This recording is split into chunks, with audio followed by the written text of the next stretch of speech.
Also this morning, Charlotte leaders are seeking solutions as outside investors continue to gobble up the housing inventory and force people to rent at a much higher price.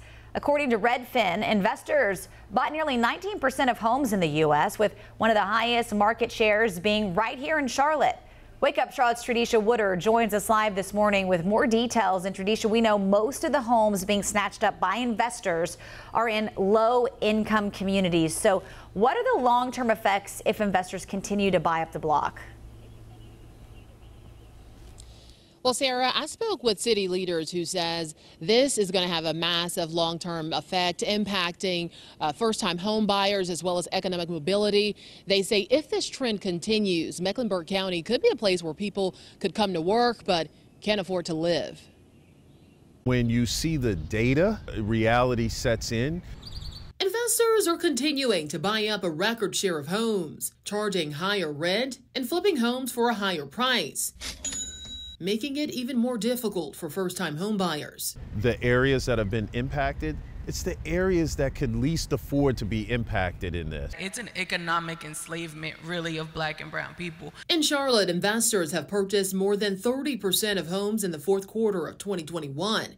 And according to Redfin, investors have also purchased more than 30% of homes in Atlanta, with a little under 30% in other cities like Jacksonville, Phoenix, and Las Vegas. The ongoing trend is leaving city leaders, homeowner associations, and potential buyers across the country with one lingering question. Is there a solution? I don't know if we'll have a solution because so much of this is so by design. We need real regulations, government intervention, because without that, I'm gonna trust and have faith in these corporations to do the right thing.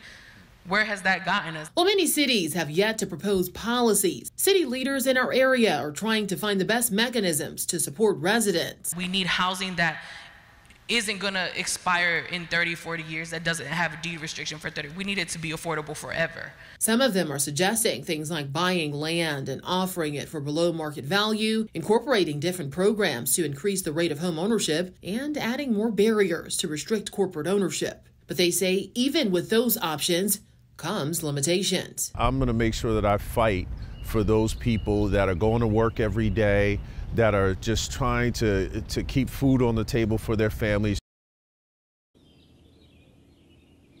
Homeowner associations in some of the hottest markets are also responding, putting restrictions up in their neighborhoods, but city leaders say even they can only do so much. Reporting live near Uptown, Tradisha Woodard, Wake Up Charlotte.